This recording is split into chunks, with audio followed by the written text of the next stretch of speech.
প্রিয় দর্শক, শুভেচ্ছা জানিয়ে শুরু করছি আপনাদের পছন্দের ডার্করুম, বাংলাদেশের ফটোগ্রাফি বেসড একমাত্র টিভি লাইভ শো। চলুন শুরু করি আমাদের রেগুলার সেগমেন্ট পোর্টফোলিও দিয়ে।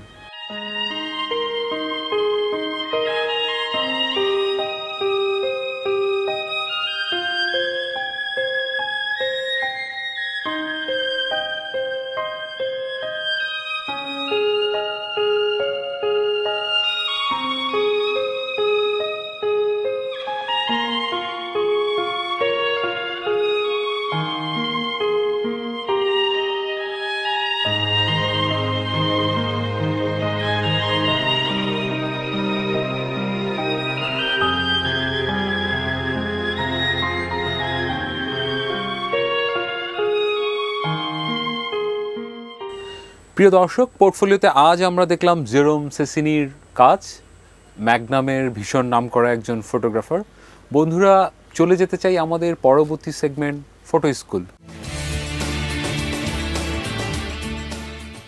প্রিয় দর্শক, আজকের ফটো স্কুলে আমরা দেখাতে চাই এডিটিংটা আসলে কিভাবে করতে হয় এবং এডিটিংটা আসলে কতটুকু গুরুত্বপূর্ণ ছবির জন্য। চলুন আমরা একটু ডিসপ্লে সাহায্য নিই। প্রথমে আমরা লাইটরুম নামক একটি সফটওয়্যার ওপেন করে ছবিগুলোকে ইম্পোর্ট করলাম। প্রথমে খেয়াল করে দেখুন বন্ধু, এই ছবিটিতে হোয়াইট ব্যালেন্সটি ঠিক নেই। আমরা যদি হোয়াইট ব্যালেন্সটিকে একটু অ্যাডজাস্ট করি, এখানে টেম্পারেচার নাম দেওয়া আছে, আমরা এখন সঠিক কালারটি পেলাম, এক্সপোজার একটু ওভার আছে, সেটা ঠিক করলাম। এবং প্রথমে খেয়াল করি যে আমরা একটু বড় করে প্রথমে আগে কম্পোজিশনটি আসলে ঠিক করে নিতে পারি। আমরা চাইলে এখানে এটা লক করতে হবে সেম রেশিওটি রাখার জন্য। খেয়াল করে দেখুন, ছবিটি যদি আমরা কম্পোজিশনটি রুল অফ থার্ডে রাখতে চাই পজিটিভ স্পেস সহ, সেক্ষেত্রে এই ছবিটি দেখতে আসলে আগেরটি চাইতে ভালো লাগছে। এবং আমরা খেয়াল করে দেখব, আমরা যখন আসলে কোনো কালার, কন্ট্রাস্ট বা শার্পনেস দিব, সেক্ষেত্রে আসলে ছবিটিকে একটু বড় করে নেওয়া উচিত। তাহলেই আসলে ছবিটিতে কী পরিমাণ প্রভাব ফেলছে সেটি আমরা জানতে পারবো। প্রথমে আমার মনে হচ্ছে ছবিটিতে একটু কন্ট্রাস্ট কম, আমি একটু কন্ট্রাস্ট দিয়ে নিলাম। কন্ট্রাস্ট দিয়ে আমি যেটি করতে চাই সেটি হচ্ছে একটু করে ব্ল্যাক বাড়াতে চাই। এবং ছবিটি আমার কাছে আসলে একটু ফোকাস সুইচ করেছে মনে হচ্ছে, শার্পেন কম। সেক্ষেত্রে কিন্তু চাইলে আমরা একটু সামান্য শার্পেন দিতে পারি, সামান্য একটু শার্পেন দিয়ে, এবং আমরা চাইলে একটু নয়েজ রিডাকশানটার হেল্প নিতে পারি। সেক্ষেত্রে যে গ্রেইনটা আছে সেটা কেটে যাবে এবং মোটামুটি একটি কালারে এসে কিন্তু সেটি দাঁড়ালো। আপনি চাইলে এখানে ছবি ভেদে আসলে আপনি হাইলাইটস বা শেডো সেই জিনিসগুলো নিয়ে কাজ করতে পারবেন। পরবর্তীতে আসলে এই ছবিটি তৈরি হয়ে গেল। আমরা পরবর্তী একটি ছবিতে যদি যাই, প্রথমেই আপনি শর্টকাট কীগুলো জেনে নিতে পারেন। সেক্ষেত্রে আপনি এই ধরনের সুবিধাটা পাবেন। যেমন আর্ট দিলে আসলে আমার সেই ক্রপিং করার জন্য শর্টকাট অপশনটি চলে আসছে। এবং আমি খেয়াল করে দেখেন, আমরা পজিটিভ স্পেস রুল অফ থার্ডের কথা বলেছি, এখানে যেমন রুল অফ থার্ডের 9টি ভাগ দেওয়া আছে এবং আপনি সেই জিনিসটি আসলে দেখতে পাচ্ছেন। আমরা প্রথমে যদি আমাদের কম্পোজিশনটিকে ফাইনাল করে ফেলি, এখানে এই কাস্টম অপশনটিতে লক থাকতে হবে, তাহলে আসলে আপনি রেশিও অনুযায়ী আসলে আপনি ক্রপিংটি করতে পারবেন। এটা ফাইনাল হয়ে গেল। একটু ইয়েলো বেশি দেখতে পাচ্ছি, আমরা টেম্পারেচারটা ঠিক করি, নিচে টিনটাকে একটু অ্যাডজাস্ট করি, ম্যাজেন্ডা বেশি, এক্সপোজারটা এখানে একটু বেশি দেখাচ্ছে, একইভাবে কন্ট্রাস্টটা দেই এবং আমি এখানে একটু শেডটা নিয়ে একটু কাজ করি, শেডটা একটু বেশি দেখা যাচ্ছে। এই যে কালোটি ফিরে আসলো চুলের, এবং আমরা ব্ল্যাকটাকে যদি একটু কমাই, সেক্ষেত্রে হয়তো একটি ভালো ছবি পাচ্ছি। ফাইনালি ওভারঅল হয়তো আমি এক্সপোজারটাকে সামান্য একটু আপ করে দিব, যেটা 0.05-এর কাছাকাছি। এবং আপনি চাইলে কিন্তু এখানে ছবিকে আরও বড় করে দেখতে পারবেন। ধরুন আপনি যদি চান যে আমি আরেকটু বড় করে দেখব শুধু চোখটার কী অবস্থা বা ফেসে কোনো দাগ আছে কিনা, সেই জিনিসটাও কিন্তু আপনি এখানে বিভিন্ন সাইজ করে দেখতে পারবেন, 1:1 করে বা 2:1 করে। শার্পেন একইভাবে এই ছবিতেও একটু শার্পেনের সমস্যা আছে, সেক্ষেত্রে আমি একটু শার্প বাড়িয়ে আমি একটু নয়েজ রিডাকশানটা কমিয়ে দিলাম। পরবর্তীতে আসলে ছবিটি দেখতে বেটার দেখাচ্ছে। এইভাবে বন্ধুরা, আপনি আপনার যে কোনো ছবিকে কালার টেম্পারেচারের মাধ্যমে অ্যাডজাস্ট করে আপনি কিন্তু আপনার পছন্দের ছবিটিকে এডিট করতে পারেন। এবং নিঃসন্দেহে আমরা আবারও যদি আরেকটি ছবি নেই, আমরা একটু করে যদি ক্রপিং করি, আগের ক্রপিংয়ের চাইতে ক্রপিংটা কিন্তু ভীষণভাবে গুরুত্বপূর্ণ। খেয়াল করে দেখবেন যে আপনি আগের ছবিটার চাইতে এটা কম্পোজিশনের জন্য দেখতে ভালো লাগছে। সেক্ষেত্রে কোনো কারণে যদি আপনি ছবিটি তোলার সময় হয়তো চিন্তা করেননি, কিন্তু পরবর্তীতে প্যানেলে এসেও কিন্তু ক্রপ করতে পারেন। তবে ডেফিনেটলি প্র্যাকটিসটা হওয়া উচিত যে আমরা আসলে যেটা দেখছি সেটাই ছবি তুলতে চাই, সো আগে থেকেই আসলে সেটা হয়ে যাওয়া উচিত। ছবিটিতে একইভাবে কালার টেম্পারেচারের সমস্যা, একইভাবে কন্ট্রাস্ট কম, সেক্ষেত্রে একটু কন্ট্রাস্ট দিতে পারি। এখনও ইয়েলোটা অনেক বেশি দেখাচ্ছে, এই ছবিতে ইয়েলোর পরিমাণটা অনেক বেশি, সেক্ষেত্রে আমরা কালারে চলে যেতে পারি। কালারে গিয়ে আমরা এখানে ইয়েলো যেটা আছে সেটার স্যাচুরেশনটা একটু কমিয়ে দিতে পারি, সেক্ষেত্রে ইয়েলোটা দেখুন একটু করে কমে আসলো। একইভাবে কিন্তু আপনি যদি চান আপনার এই ছবিটিকে সাদা কালো করতে, আমরা কিন্তু এখানে খেয়াল করে দেখুন স্যাচুরেশন যদি আপনি সবচেয়ে কমিয়ে দেন তাহলে কিন্তু ছবিটি আসলে সাদা কালো হয়ে যাচ্ছে। সেই ক্ষেত্রে আপনি এখানে এখন কন্ট্রাস্ট দিয়ে কী ধরনের আসলে সাদা কালোর টোনটা চাচ্ছেন, হাই কন্ট্রাস্ট নাকি রেডটা শুধু বেশি হবে, কোনো ফিল্টার ইউজ করতে চান কি না, সেভাবে আপনি দেখুন শ্যাডোটা পরিবর্তনের সাথে সাথে চুলের রং বা শেডের জায়গাটা পরিবর্তিত হচ্ছে, হাইলাইটসের কারণে পরিবর্তিত হচ্ছে। সো ফাইনালি কিন্তু আমরা একটি মজার ব্ল্যাক অ্যান্ড হোয়াইট ছবি পেয়ে গেলাম। আশা করছি যে আপনি পরবর্তীতে এডিটের মাধ্যমে আপনি আপনার ছবিটি পাবেন। এবং বন্ধুরা একটি জিনিস খেয়াল রাখতে হবে, সেটি হলো যে আসলে এডিটের কিন্তু কোনো বিকল্প নেই। ধরুন আপনি চোখে যেটা দেখছেন ক্যামেরা কিন্তু সেটা দেখছে না, আবার আপনার ক্যামেরা যেটা দেখছে আপনার মনিটর কিন্তু সেটা দেখতে পাচ্ছে না। এই জেনারেশনটা কমানোর জন্য, জেনারেশন গ্যাপটা কমানোর জন্যই আসলে আমরা এই এডিট প্যানেলের সাহায্য নিব। আশা করছি আপনি আপনার ছবিগুলো এডিট করে খুব মজা করে নিশ্চয়ই আমাদেরকে পাঠিয়ে দেবেন, আমরা ছবি নিয়ে কথা বলবো। বন্ধু চলে যাই আমাদের পরবর্তী সেগমেন্টে। প্রথমে যেই ছবিটি আমাদের কাছে আছে রিমন মেহেদির পাঠানো। রিমন, আপনার ছবিটিতে আমরা বলেছি যে আমরা চেষ্টা করব যে ছবিটিকে একটু ভিন্ন মজা আনার জন্য আমরা সাবজেক্টটিকে মাঝখানে না রেখে যদি একটু পজিটিভ নেগেটিভ স্পেসের বিষয়টা মাথায় রাখি, রুল অফ থার্ডের বিষয়টা মাথায় রাখি, সেটা দেখতে ভালো লাগবে, সেটা একটা বিষয়। রিমন খেয়াল করে দেখুন আপনি ঠিক যে জায়গাটায় দাঁড়িয়ে ছবিটি তুলেছেন সেখান থেকে যদি আপনি একটু বামে সরে গিয়ে ছবিটি তুলেন তাহলে কিন্তু আসলে সবুজ সাদার সাথে এই যে একটা কন্ট্রাস্টের কনফ্লিক্ট হচ্ছে সেটা কিন্তু একটা অন্য ব্যাকগ্রাউন্ড পেয়ে যেতাম, যেখানে এখানে সাদাটা ছিল সাদাটা আরও হয়তো ফুটে আসতো। তো সেভাবে ব্যাকগ্রাউন্ডের বিষয়টা কিন্তু রিমন মাথায় রেখে ছবি তোলা উচিত। পরবর্তী ছবিটি পাঠিয়েছেন সাইফ শাওন রহমান। সাইফ, আপনার পাঠানো ছবিটি লাইট সোর্সটি নিচে হওয়াতে দেখুন ছবিটিতে চোখের নিচে একটু দাগ দেখা যাচ্ছে এবং ফেইসে পুরো জায়গাটাতে প্রপারলি লাইট না থেকে আপনার ফেসের একটি অংশে লাইটের পরিমাণ অনেক বেশি এবং আপনার ব্যাকগ্রাউন্ডটি কিন্তু খুব সুন্দর। সো লাইটের সোর্সটি খেয়াল করতে হবে, যখন লাইটের সোর্সটি নিচ থেকে হয় তখন এই ধরনের চোখের নিচে শেড ক্রিয়েট হয় এবং ফেসের একটা নির্দিষ্ট জায়গায় আপনার লাইটটি পড়ে। চলে যাই পরবর্তী ছবিটি পাঠিয়েছেন সিফাত। সিফাত, আপনি ট্রাফিক জ্যামের ছবিটি দিনের বেলায় চেষ্টা করেছেন লম্বা জ্যাম দেখার জন্য, ঠিক আছে, কিন্তু খেয়াল করে দেখুন আসলে আপনার ভিজুয়াল ভ্যারাইটিটা কম এবং হচ্ছে যে ছবিটি আসলে দিন শেষে মজা লাগছে না। সেটা হতে পারতো যে এটা যদি কোনো সিগনালে থাকতো, একদম প্রথম থেকে যদি আপনি প্রথম গাড়িটি থেকে যদি শুরু করতেন দেখতে ভালো লাগতো, হঠাৎ করে মনে হচ্ছে অনেকগুলো গাড়ির মাঝখান থেকে কাটা, সেটি একটা ব্যাপার। আরেকটা ব্যাপার হচ্ছে ওই বিলবোর্ডগুলি থাকলে হয়তো আরেকটু পুরোপুরি থাকা, না থাকলে হয়তো একদমই না থাকা, সেই জায়গাটা। এবং একটা জায়গায় যখন ছবি তুলবেন ভিন্ন ভিন্ন অ্যাঙ্গেল থেকে আসলে ট্রাই করতে হবে, তবেই না মজার ছবি আসবে। চলে যাই পরবর্তী ছবি তাহমিম ইসলামের। তাহমিম, একটা জিনিস খেয়াল করবেন যে ধরুন আপনি কোনো মনুমেন্টের সামনে ছবি তুলছেন বা দর্শনীয় কোনো স্থানে গিয়েছেন, নট নেসেসারিলি যে আপনাকে সেটার একদম পাশে গিয়ে দাঁড়িয়ে এই ছবিটা তুলতে হবে। এবং এই ধরনের যেগুলি আসলে স্মৃতিস্তম্ভ বা আমাদের গুরুত্বপূর্ণ ঐতিহ্য বহনকারী কোনো মনুমেন্ট, সেটা আপনি পুরোটা আপনি যে কোনো জায়গায় ক্রপ না করে আসলে পুরোটাই রাখা উচিত, সেটি একটি বিষয়। এবং একদমই যে সামনে দাঁড়িয়ে ছবি তুলতে হবে তা না, সেটি সাবজেক্টটি যদি আরও সামনে থাকতো তখন কিন্তু হয়তো আরও মজা করে ছবিটি নেওয়া যেত। এবং সবসময় একটু ব্যাকগ্রাউন্ডের বিষয়টি খেয়াল রাখবেন, ফ্রেমের প্রতিটি বিষয় নিয়ে আসলে ভাবতে হবে। ডান পাশে দুটো লোকের দিকে তাকিয়ে আছে, ওপাশ থেকে পেছন থেকে দুটো লোক হেঁটে যাচ্ছে, দেখতে কিন্তু আসলে ভালো লাগছে না, চোখটা অন্য জায়গায় চলে যাচ্ছে। আশা করছি পরবর্তীতে এগুলো খেয়াল রাখবেন। রিমন, আপনার এই ছবিটি ভীষণ ইন্টারেস্টিং ছিল, আমার কাছে খুব ভালো লেগেছে, কিন্তু ছবির আসলে সেই গল্পটা আসলে কোথায়? মনে হচ্ছে যে এটা কি আসলে তুলতে গিয়ে তুলতে না পেরে এরকম কিছু তুলেছেন, নাকি ডেলিভারেডলি একটা স্লো শটটা ট্রাই করেছেন? সেই ক্ষেত্রে আসলে সাবজেক্ট প্লেসমেন্ট আরও গুরুত্বপূর্ণ ছিল এবং যেইটা আসলে বলতে চান টেকনিক্যালি সেই জায়গাটায় আমাদেরকে আসতে হবে এবং সেই জায়গায় ভিন্ন ভিন্ন ট্রাই করতে পারেন। ধরুন আপনি যদি দেখাতে চান একজন মানুষ অনেকক্ষণ ধরে সৈকত পাড়ে হাঁটছে, সেক্ষেত্রে একটু ফ্ল্যাশের সাহায্য নিয়ে স্লো শাটার টেকনিকটা কাজ ইউজ করে আপনি ফ্ল্যাশ করতে পারতেন এবং হচ্ছে যে স্লো শাটার হলে অনেকগুলি ব্লার হয়ে যেত, তার পাটা হয়তো শুধু দেখা যেত। সেটা আপনি কী ধরনের গল্প বলতে চান তার উপর আসলে ডিপেন্ড করছে আর কি। মানে আর্ট ওয়ার্ক হতে পারে, একদমই ডিফারেন্ট টাইপের ছবি হতে পারে, কিন্তু আবার আপনার ছবিটি দেখে মনে হলো যে আসলে কী করতে চাইছি বা কোন ধরনের ছবিটি দিয়ে কী গল্প বলতে চাইছি সেটি আসলে ক্লিয়ার না। আশা করছি পরবর্তীতে বিষয়গুলি খেয়াল রাখবেন। প্রিয় দর্শক, চলুন দেখে নেই সপ্তাহের সেরা ছবিটি, photo of the week.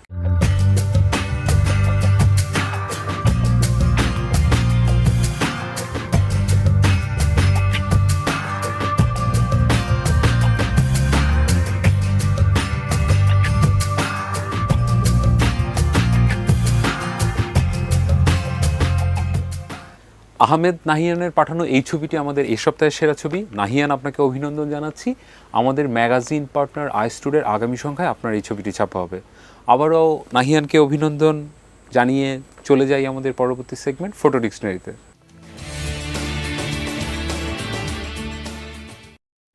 Photo ডিকশনারিতে প্রথমেই যে শব্দটি আজ আছে সেটি হলো কন্ট্রাস্ট। ব্রাইটনেসের পরিমাণটা কীরকম হবে, কতটুকু হবে, সে জিনিসটি আসলে কন্ট্রাস্টের মাধ্যমে প্রকাশ পায়।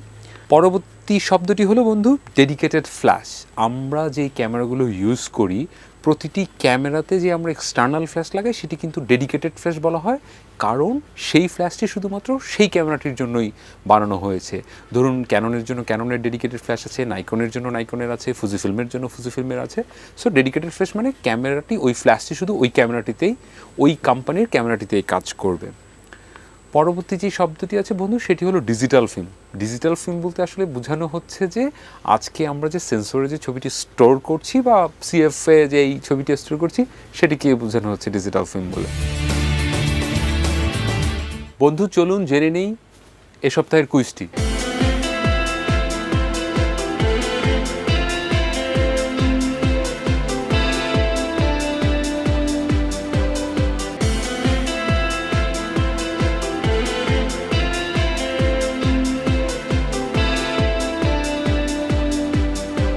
প্রিয় দর্শক, জানিয়ে দিচ্ছি গত পর্বের বিজয়ীর নামটি।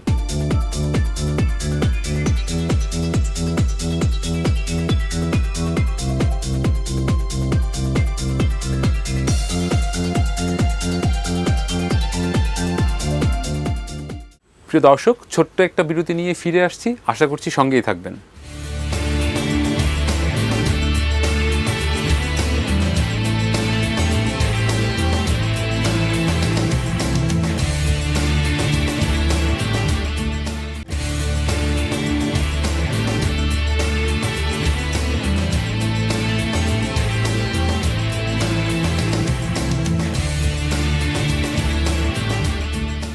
প্রিয় দর্শক, এতক্ষণ সঙ্গে থাকার জন্য ধন্যবাদ।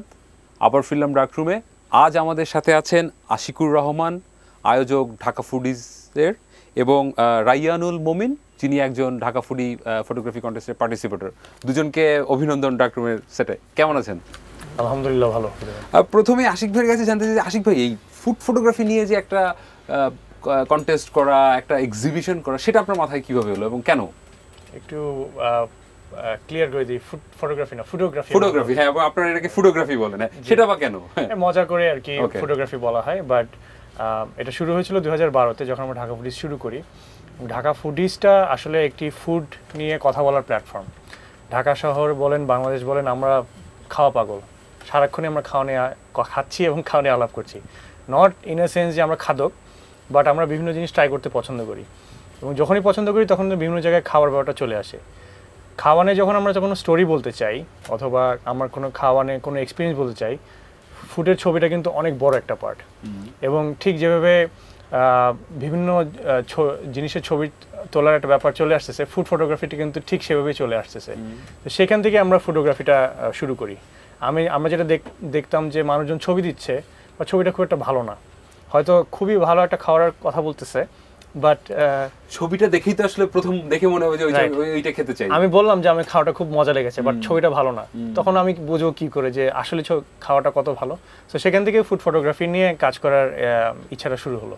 সো আমরা 2012-তে শুরু করলাম প্রথম ফুড ফটোগ্রাফি কন্টেস্ট।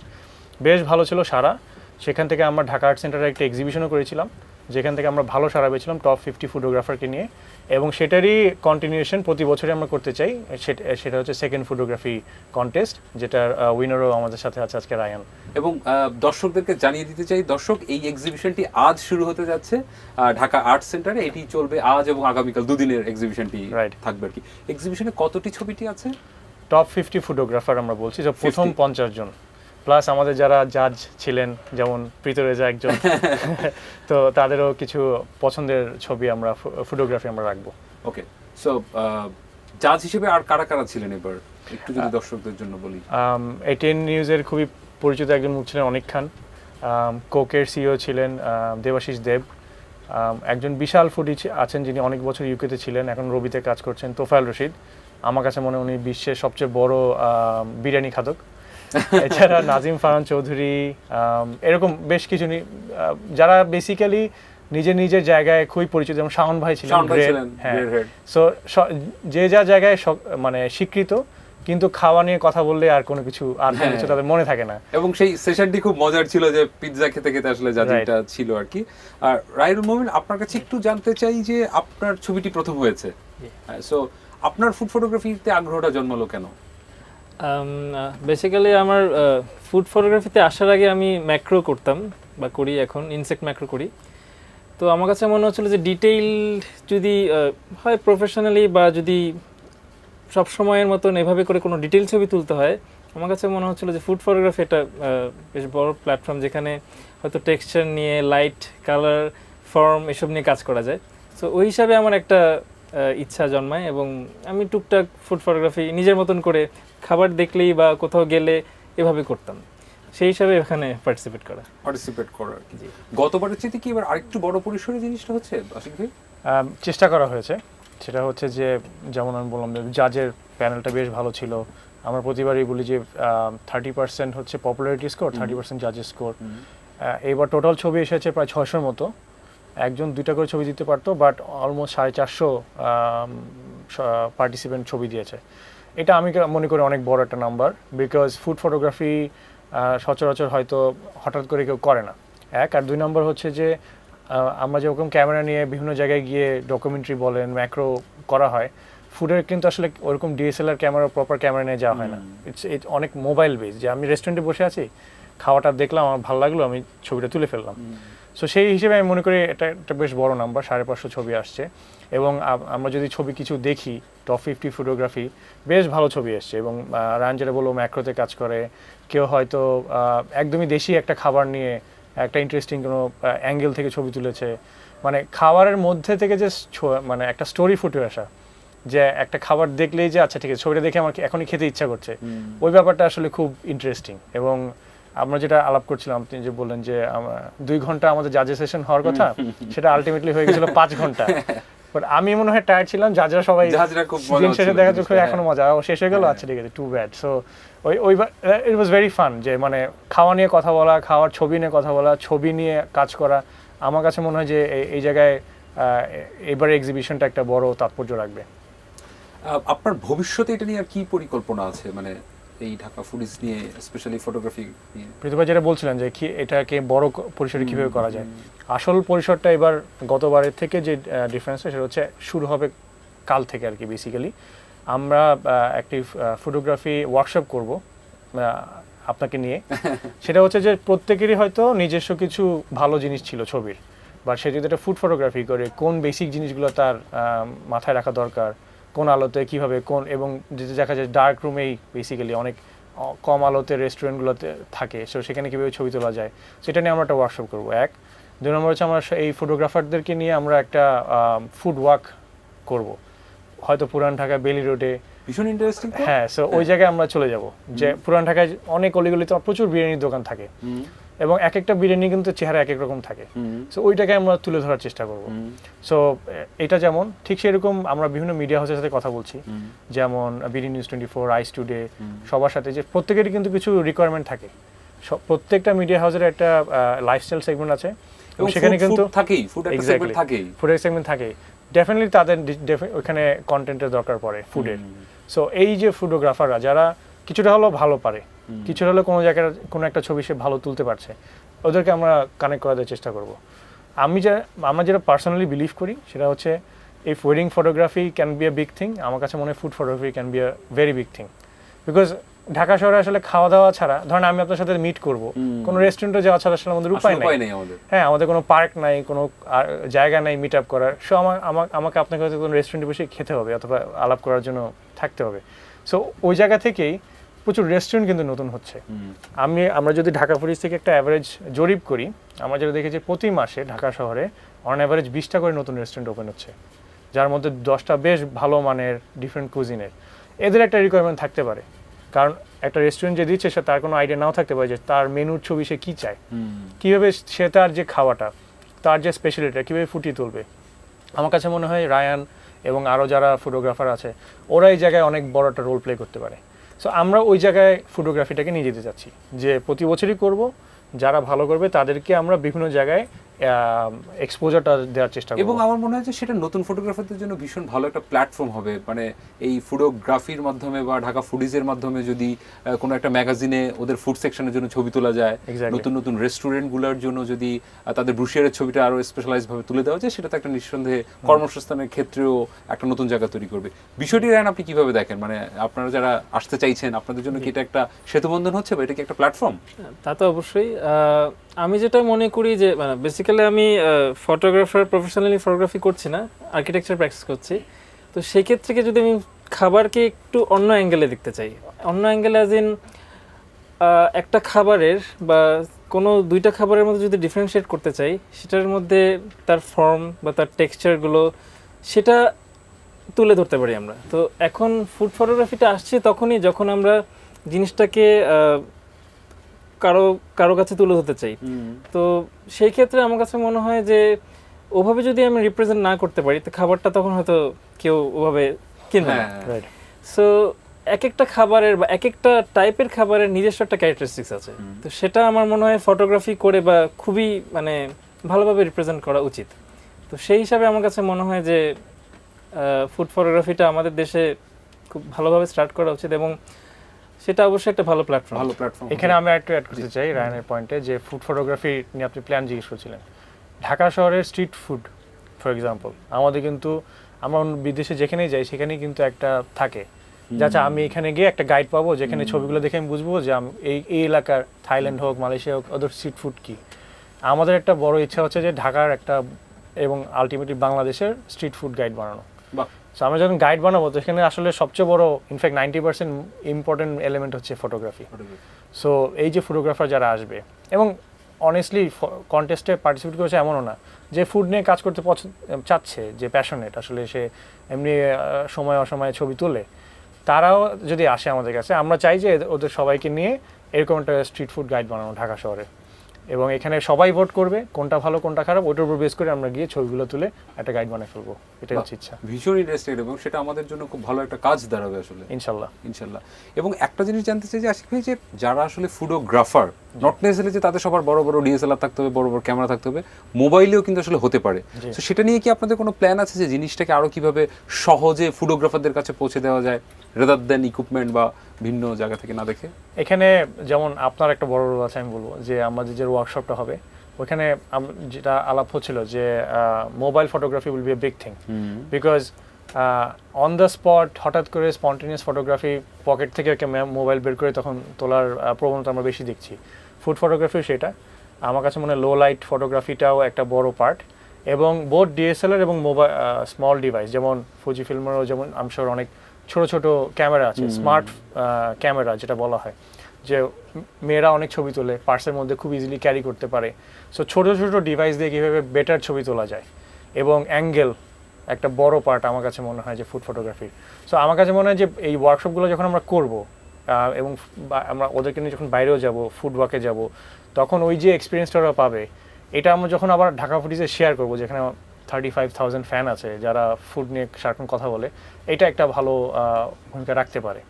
এবং ওখান থেকে আমরা শিখবো আমার কাছে মনে হয় যে আচ্ছা ঠিক আছে এই জিনিসটা আরো ভালো কিভাবে করা যায় এবং সেটাকেই নিয়ে সামনে এগিয়ে যাওয়া আমার কাছে মনে হয় দ্যাটস ভেরি ইম্পর্টেন্ট। ভীষণ ইন্টারেস্টিং। নতুন করে যদি কেউ জয়েন করতে, আমি শিওর যে আপনার মুখে শুনে এভাবে যে স্ট্রিট ফটোগ্রাফির যে ফটোওয়ার্কটা হবে সেটা নিশ্চয়ই নতুন কেউ জয়েন করতে চাইলে তাদের জন্য কি কোনো সুযোগ থাকছে? অবশ্যই থাকবে।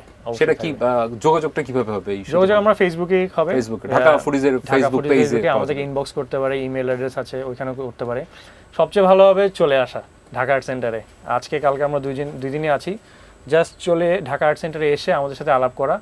এবং আমরা ওইটাই চাচ্ছি যে এক্সিবিশনটা হচ্ছে যারা ফটোগ্রাফার, যারা এত কষ্ট করে ছবি দিয়ে কন্টেস্ট করেছে ওদের জন্য একটা প্ল্যাটফর্ম করা, পাশাপাশি সবার সাথে আলাপ করতে চাই আমরা যে আসো আলাপ করো, তোমার এলাকায় কি খাবারের দোকান আছে যেটা ফুটিয়ে তোলা যায়। হয়তো কোনো একটা ফুচকার দোকান আছে যে ওই এলাকায় খুবই পরিচিত বাট অন্য কেউ জানে না, ওই এলাকায় যদি কেউ ভবিষ্যতে যায় তাহলে তার জানা দরকার যে ঠিক আছে এই দোকানে কি আমার খেতেই হবে। সো ওই ছবিটা আসলে অনেক বড় একটা পার্ট মানে প্লে করবে ওই ফুচকার দোকানের। আমি যদি খুব নোংরা একটা প্লেটে একটা যা থাকতে পারে বাট ওইখানে ওই অ্যাঙ্গেলটা কিভাবে হলে ছবিটা ফুটে তুলছে মনে হয় সেটা খুব ইম্পর্টেন্ট। সেটাই।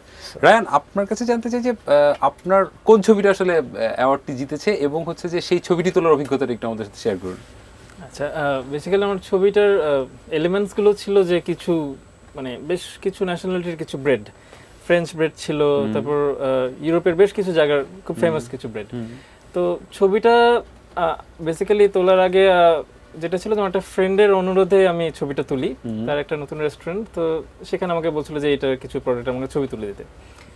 তো ব্রেডগুলোর সাইজ বেশ বড়, প্রায় ডায়ামিটার হবে 1 ফিট ডায়ার মতন, বেশ বড় বড় ব্রেড। তো আমি বেশ কয়টা ব্রেড যখন আমাকে বলেছে সবগুলো একসাথে তুলতে হবে, একটা ফ্রেমে সবগুলো থাকতে হবে, তো তখন আমি কিভাবে কম্পোজ করা যায় বা কিরকম এনভায়রনমেন্টে আমি ছবিটা তোলা উচিত সেভাবে আমার একটা চিন্তা আসে। তো প্রথমে আমি একটার উপর একটা স্ট্যাক করেছিলাম ছবিগুলো, তো ব্রেডগুলো স্ট্যাক করেছে এবং তখন মনে হচ্ছিল যে, এবং মাঝখানে একটা বলে রাখি যে ফুড ফটোগ্রাফিতে আমি টুকটাক তুলে যা অভিজ্ঞতা হয়েছে আমার কাছে মনে হচ্ছিল যে ন্যাচারাল লাইটে তোলাটা বেশ ইম্পর্টেন্ট, কারণ ট্রু কালার যদি আমরা ফুডের না পাই তাহলে জিনিসটা হারিয়ে যায়, আসল কালারটা ফুড ফটোগ্রাফি থেকে হারিয়ে যায়। তো যেটা করেছিলাম যে আমি দিনের বেলাতেই জানলার পাশে ব্রেডগুলো স্ট্যাক করেছি এবং 2-3টা স্ন্যাপ নিয়েছি। তো স্ট্যাক করা ব্রেড কাছে আমার কাছে মনে হচ্ছিল যে এই মনোটোনাসনেসটা একটু ভাঙা উচিত। তখন আমার কাছে মনে হচ্ছিল যে একটা জিনিস স্ট্যাক করা অবস্থায় সবচেয়ে ইম্পর্টেন্ট জিনিস হচ্ছে ব্যালেন্স করে রাখা। What if I break the balance? তো তখনই আমি একটা ব্রেড 2-3টা ব্রেড ফ্রেমে এনেছিলাম যে পড়ে যাচ্ছে। সো ওই যে টেনশনটা ছবিতে ক্রিয়েট করা, ওটা ছিল আমার একটা টার্গেট, সেটা 2-3 বার এক্সপেরিমেন্ট করে এসেছিল। মেইন ফ্রেমিংটা হচ্ছে এরকম ছিল যে ব্রেড কিছু পড়ে যাচ্ছে, ন্যাচারাল লাইট আছে, টেক্সচারগুলো যাতে ফুটে ওঠে, যার কারণে একটু ডার্কার ব্যাকগ্রাউন্ড ছিল, ওভাবে ছবিটা তুলেছি। সো ওভাবেই আমরা সেই সেরা ছবিটি পেয়ে গেলাম। এবং এবার তো দর্শকদেরও একটা ভালো পার্টিসিপেশন ছিল ছবি জাজিং এর ক্ষেত্রে, কারণ জাজিং এর মার্কস ছিল বোধহয় 30% আর সরি জাজেসের ছিল 70%। সেই 30% দর্শকরা আসলে কিভাবে মার্কিংটা করেছিল, কোথায়? ওটা ফেসবুকে হয়েছিল। যখনই আমাদেরকে কেউ ইমেল করছিল ছবি, আমরা ওটা ফেসবুকে অ্যালবাম হিসেবে আপলোড করে দিয়েছিলাম। সো ফেসবুকে যেটা হয় লাইক এবং শেয়ার হয়, সো ওইটার আমরা একটা পয়েন্ট সিস্টেম রেখেছিলাম। সো ফর এক্সাম্পল রায়ানের যদি ছবিতে 100 লাইক হয় সেটা 100 পয়েন্ট, বা টোটাল পয়েন্ট সিস্টেমে ওইটা 30% ছিল। 70% হচ্ছে আমাদের 6 জন জাজের যে টোটাল স্কোর ছিল, যেখানে আমরাও সবাই মিলে প্রায় 2 ঘন্টা ধরে সবগুলো ছবি আগে দেখেছি, তারপর এখান থেকে মানে প্রত্যেকটা আবার আলাদা আলাদা করে স্কোর করা। So it was quite interesting and quite pleasant, I would say. মানে বেশ ইন্টারেস্টিং একটা এক্সপিরিয়েন্স ছিল। আশিক ভাই, সামনে কি এটার ইন্টারন্যাশনাল কোনো রূপ আমরা পেতে পারি? কারণ বাইরে কিন্তু ইন্টারন্যাশনাল কম্পিটিশন হয়, এক্সিবিশন হয়, সেটার সাথে কি কোনো লিয়াজো কোনো প্ল্যান আছে? আসলে চাকরির পাশাপাশি যখন করা হয় ইচ্ছা অনেক আছে, ইচ্ছা হয়তো 1000টা, বাট অ্যাকচুয়ালি করা হয় আসলে 2টা কাজ টাইম মতো, এবং সবকিছু হয় না। খুবই ভালো একটা পয়েন্ট বলেছেন। আমরা বেশ কিছু ফুড ব্লগের সাথে ঢাকা ফুডিজ নিয়ে কাজ করতে গিয়েই আমাদের সাথে যোগাযোগ হয়েছে। হয়তো আমরা তাদের নক করেছি অথবা তারা আমাদের নক করেছে। For example it out Kenya নামে একটা কেনিয়া ব্লগ আছে, যারা সারাক্ষণই কাজ করে কেনে ইট আউট খেতে গেলে কোথায় খাওয়া যায়। ওদের সবারই একটা বড় পার্ট হচ্ছে ফটোগ্রাফি, ফুড ফটোগ্রাফি। সো আমরা আস্তে আস্তে যে চিন্তা করছি এটা ইন্টারন্যাশনাল যদি একটা ফেস্টিভ্যাল করা যায়, যেখানে বিভিন্ন দেশের কুজিন থাকবে, একটা বড় পার্ট থাকবে হচ্ছে ঢাকার এবং বাংলাদেশের ফুড কুজিন। ঢাকায় আসলে, বাংলাদেশে আসলে কি খাওয়াটা না খেয়ে যাওয়াটা আসলে ঠিক হবে না। কবিরা গুনাহ টাইপের ব্যাপার হবে। সো ওই এরকম একটা যখন ফুড ইন্টারন্যাশনাল ফেস্টিভ্যাল হবে, অবভিয়াসলি সেখানে photography will be a big thing. ওখান থেকেও ফুড ফটোগ্রাফাররা আসবে এবং কিছু ফুড ফটোগ্রাফারদের সাথে আমাদের টুইটারে, লিঙ্কডইনেও আলাপ হচ্ছে। সো এবং আমরা এখান থেকেও আমাদের ফটোগ্রাফারদেরকে ওখানে প্রমোট করব। হয়তো শুরু হবে আমরা ওইখানে কোনো ইন্টারন্যাশনাল ফেস্টিভ্যালে আয়োজন মানে অংশগ্রহণ করে তারপর আস্তে আস্তে ইনশাল্লাহ কোনো একটা সময় বাংলাদেশে নিয়ে আসা। খুবই ভালো উদ্যোগ। বাইরে যেভাবে আমরা কোনো দেশে গেলে কোনো কিছু খেতে চাইলে আমরা বিভিন্ন ধরনের ওয়েবসাইট পাই, বাংলাদেশে কিন্তু সেই ধরনের কোনো ওয়েবসাইট নাই। সো ঢাকা ফুডিজের কি কোনো প্ল্যান আছে সামনে ওই আরো একটু গুছিয়ে ওয়েবসাইট বেসড কিছু করার? Good question. আমরা একটা কাজ করছি ওয়েবসাইটের, যেটা বললাম যে যখন আমরা গাইড বানাবো এই গাইডটা কোথাও আসলে রাখতে হবে, এবং গাইড রাখার সবচেয়ে ভালো জায়গা হচ্ছে অনলাইন। বিকজ আপনি প্রিন্টটা হয়তো প্রয়োজন সময় কাছে নাও পেতে পারেন, প্রিন্ট থাকবে। এবং একটা গাইড যখন আমরা বানাচ্ছি, হ্যাঁ 4-5জন হয়তো রিভিউ দিতে পারে, বাট সবাই মিলে যখন রিভিউ দেয়, ফর এক্সাম্পল একটা মুভির যখন IMDb-তে রিভিউ দেয়, সেটা একটা ক্রেডিবিলিটি চলে আসে। সো আমরা ওইভাবে একটা ওয়েবসাইট বানানোর চেষ্টা করছি যেখানে সবাই রেটিং করবে, রিভিউ করবে, এবং করলে যাতে সবচেয়ে ভালো খাবার, সবচেয়ে ভালো রেস্টুরেন্ট, একটা স্পেসিফিক এলাকায় একটা স্পেসিফিক আইটেম, ধরেন উত্তরায় কাবাবের জন্য ভালো রেস্টুরেন্ট কোনটা, এটা আপনারা বেসিক্যালি ওই মানুষদের রেটিং দেখেই তখন চুজ করতে পারবেন। সো একটা ওয়েবসাইট নিয়ে আমরা কাজ করছি, ইনশাল্লাহ কিছুদিনের মধ্যে আমরা এটা লঞ্চ করবো ঢাকা ফুডিজের ব্যানারে। নিশ্চয়ই, এবং আমরা সেই ওয়েবসাইটের সাহায্য নিয়ে আমরা মজার কোথায় কি পাওয়া যায় আমরা সেটা নিশ্চয়ই আমরা জানবো বলে আশা করছি আর কি। রায়ান, আপনি কি ধরনের ক্যামেরা সাধারণত এই ফুড ফটোগ্রাফির জন্য আপনার মনে হয় যে ভালো হয়? কি ধরনের কোনো বিষয় আছে ক্যামেরার? ক্যামেরার ব্যাপারে আমার কাছে মনে হয় যে একটু ডিটেইল গুলো যেগুলো ক্যাপচার করতে পারে সেরকম ফোকাসের কিছু, যেমন আমি ম্যাক্রো অপশনটা যেটাকে বলে, জি ম্যাক্রো ইউজ করছি। আর এখনকার ক্যামেরা বা বেশ আগের থেকেই ম্যাক্রো মোড বলে একটা অপশন থাকে ক্যামেরায়, তো সেটা ইউজ করে যদি ছবিগুলো তোলা হয় তো ডিটেইলটা ভালোভাবে ক্যাপচার করা যায়, সেটা একটা বিষয়। আশিক ভাই, ঢাকা ফুডিজের সাথে যারা যুক্ত বা যারা ফুড ফটোগ্রাফার, ওরা কি রেস্টুরেন্টগুলোতে স্পেশাল কোনো ডিসকাউন্ট পায়? চেষ্টা চলছে, খুবই ছোট টিম তো, প্লাস আমরা আসলে চাকরির পাশাপাশি করি, সো জিনিসটা এখন ওইভাবে ম্যানেজেবিলিটির জায়গায় আসে নাই। বাট রেস্টুরেন্টের সাথে রেগুলার যোগাযোগ হচ্ছে, নতুন রেস্টুরেন্ট ওপেন হলে আমাদের কাছে এসে জিজ্ঞেস করছে কিভাবে আমি মেনু কি করতে পারি, ছবি কি তুলতে পারি। সো একটা যেমন হচ্ছে ডিসকাউন্ট, আর একটা বড় ব্যাপার হচ্ছে ওইখানে তাদের ইনভলভমেন্টটা। আমি যেটা বললাম যে ফটোগ্রাফাররা ভালো করলে ওদেরকে আমরা তখন সাজেস্ট করতে পারি তুমি এই ফটোগ্রাফারকে নাও তোমার ছবি তোলার জন্য, ইন্টেরিয়র প্লাস তোমার মেনু, সেইভাবে জিনিসটা আগাবে। আর ওয়েবসাইটে যখন আসবে, আমাদের ইচ্ছা ঢাকা শহরে আমরা দেখেছি প্রায় 1000-এর মতো রেস্টুরেন্ট আছে প্রপার। সেই প্রপার রেস্টুরেন্টে যখন আমরা গাইড করব, সো তখন ডেফিনেটলি ডিসকাউন্ট এবং রেস্টুরেন্টের সাথে কথা বলে আমরা এটার ব্যবস্থা করব। যেটা বললাম, ইচ্ছা 1000টা আছে, সম্ভব হয় 2টা, চেষ্টা করব 10টা কাজ একসাথে করার ইনশাল্লাহ। নিশ্চয়ই, আমার ভীষণ ভালো লাগলো আজকে আপনাদের সাথে আড্ডা দিয়ে, আরও অনেক হয়তো কথা বলতে পারলে ভালো লাগলো। সময় স্বল্পতার জন্য আমাদেরকে এখানেই শেষ করতে হবে আজ। ফুজি ফিল্মের সৌজন্যে খুব মজার একটি ক্যামেরা আমাদের সাথে আছে, আমরা আপনাদের ছবি তুলতে চাই ক্যামেরাটি দিয়ে। ক্যামেরা দেখতেও খুব সুন্দর, ক্যামেরা দেখতে ভীষণ সুন্দর, এবং ক্যামেরাটা সবচেয়ে মজার পার্ট হচ্ছে যে এটা মাত্র 20 সেকেন্ডে ছবিটি প্রস্তুত হয়ে যায়। আমরা একটি ছবি তুলে ফেলি আপনাদের। Ready guys? আমার তো আসলে 2টো ছবি তুলতে হবে, 2জনকে দিতে হবে। আমরা আরেকটি ছবি তুলতে চাই, এবং সবচেয়ে মজার বিষয়টা হচ্ছে কোনো ইভেন্টে গেলে আমরা যে ছবি পরে পাওয়ার যে যন্ত্রণা, সেটি থেকে আসলে মুক্তি দিতে পারবে ফুজি ফিল্মের এই মিনি ইনস্টেক্স ক্যামেরাটি। মোমেন্ট ক্যাপচার করার জন্য খুবই ভালো, এবং বিভিন্ন রঙে ঢঙে আসলে এই ধরনের ছোট ছোট ক্যামেরাগুলি পাওয়া যাচ্ছে, খুবই ইন্টারেস্টিং। আশিক ভাই, অনেক ধন্যবাদ আমাদের প্রোগ্রামে আসার জন্য, আপনাকেও ভীষণভাবে ধন্যবাদ আমাদের সাথে আসার জন্য। থ্যাংক ইউ ভাই। প্রিয় দর্শক, কথা বলছিলাম ফটোগ্রাফার এবং ঢাকা ফুডিজের প্রতিষ্ঠাতার সাথে, ভীষণ মজা করে আমরা কথা বললাম। আশা করছি নিশ্চয়ই আপনারা ঢাকা আর্ট সেন্টারের সেই এক্সিবিশনটি মিস করবেন না। আজ এবং আগামীকাল থাকবে আপনাদের জন্য ঢাকা ফুডিজ সেখানে। সবাইকে শুভেচ্ছা জানিয়ে আজকের মতো বিদায় নিচ্ছি। শুভরাত্রি।